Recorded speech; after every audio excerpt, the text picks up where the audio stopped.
How one man turned a broken island into Asia's richest powerhouse. The story doesn't start with prosperity. It starts with fear, smoke and survival. World War II smashed Singapore flat, not just physically, but psychologically. Occupation exposed how fragile life was when law collapses and food disappears.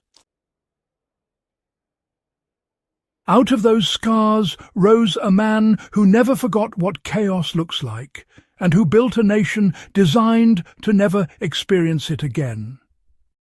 This is not a fairy tale of luck. This is the hard, ruthless, calculated construction of Singapore by Lee Kuan Yew, built from scratch with discipline, pain and vision. World War II was Lee Kuan Yew's real education. Not university, not law school, war. Japanese occupation showed him something that never left his mind. Without order, society breaks fast. People starve, crime rises, fear becomes currency. He watched neighbours disappear. He learned that ideals mean nothing if a country cannot protect its people and feed them. This experience forged his core belief.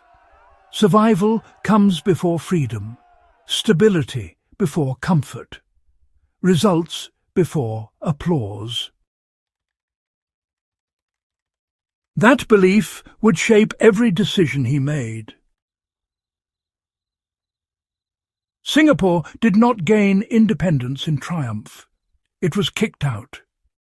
In 1965, Singapore was expelled from Malaysia, suddenly alone, with no natural resources, no army, no water security, and massive unemployment.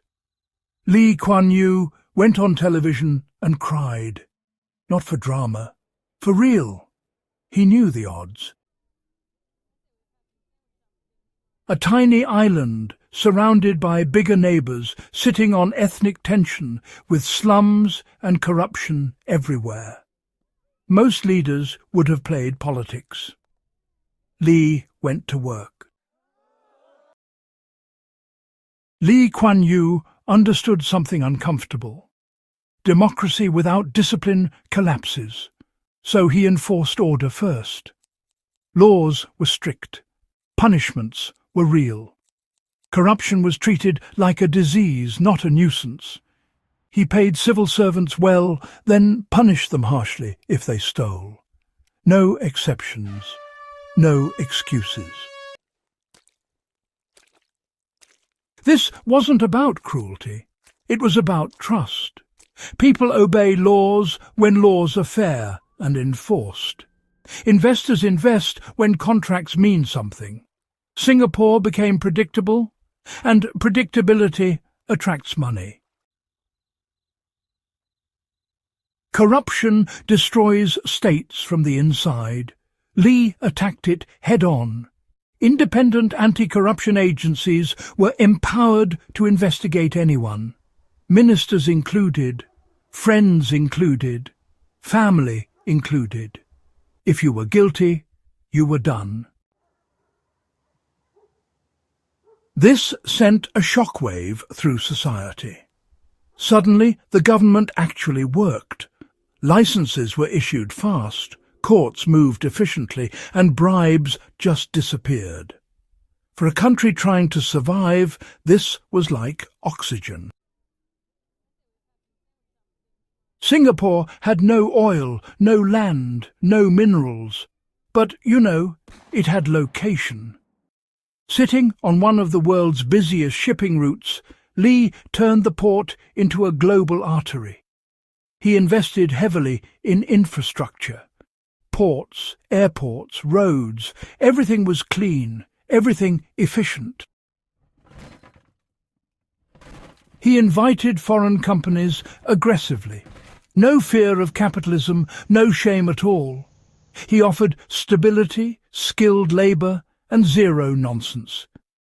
Companies came, jobs followed, and wages rose. Singapore didn't try to invent everything. It mastered execution. You know, one of Lee's smartest moves was housing. Slums back then were really breeding grounds for anger and division.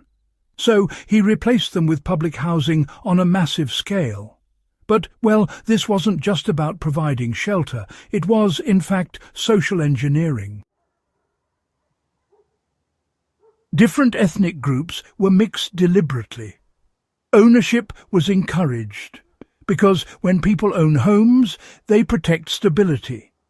They start thinking long-term.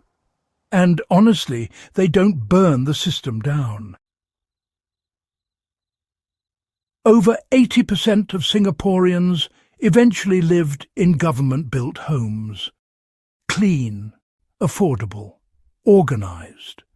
This really created a middle class faster than ideology ever could. Lee didn't care about romantic education. He cared about useful education. Math, science, engineering, English. Skills that feed families. Singapore's education system was ruthless in standards and practical in focus.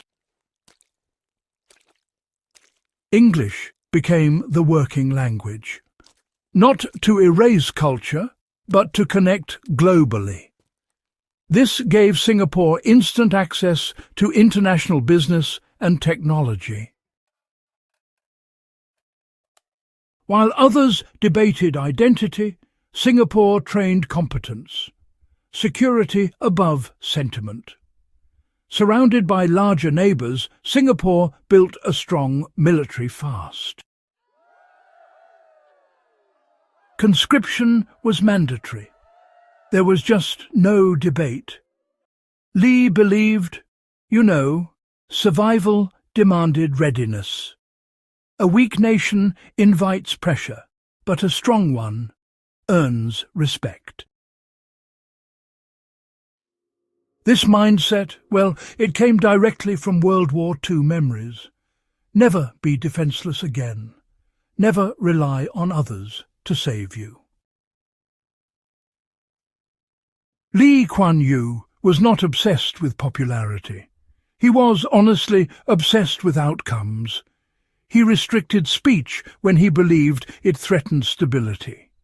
He controlled unions to prevent economic chaos. Critics called him authoritarian, but supporters called him realistic. What cannot be denied is results. In just one generation, Singapore went from third-world conditions to first-world living standards. Life expectancy rose dramatically.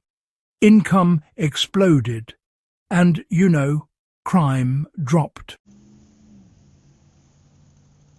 The streets became some of the safest on earth. Singapore's story is not about copying laws or punishments. It's about clarity. Lee Kuan Yew knew exactly what problem he was solving. Survival in a dangerous world. Every policy served that mission. World War II taught him that weakness invites disaster. So he built strength everywhere, in institutions, in people, in mindset. This wasn't magic. It was discipline applied consistently for decades. Why this story still matters. In a world drifting toward chaos, Singapore stands as proof that order, competence and long-term thinking still work. It reminds us that nations are not built by slogans, but by systems, not by feelings, but by structure. And it all started with a man who saw the worst of humanity during World War II and decided his country would never experience that again. If this kind of deep, scarred history matters to you, history that explains how the modern world was forged, then, this channel is for you. Subscribe to the Scars of a Global Storm Fronts, share this story and stay with us as we uncover the hard truths behind the world you live in today.